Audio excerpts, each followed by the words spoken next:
Pero ang reaksyon ng Malacanang, fake news daw, si Ungab, si fake news si Presidente, maliho kayo doon. Pakinggan nyo muna kasi bago kayo yan ang problema sa walang tagapagsalita ang Malacanang eh. Dapat yan kasi meron kayong ina-appoint ng tagapagsalita para pinag-aaralan nyo muna. O nagre-react kayo yung Ungab was accusing them of certain irregularities.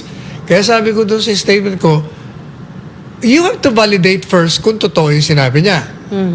And ano bang ebidensya? The best evidence is the document itself. So yung mass media, examine nyo yung committee report by CAM. Kung totoo yung sinasabi niya. At kung totoo naman yung sinasabi niya, examine the General Appropriations Act.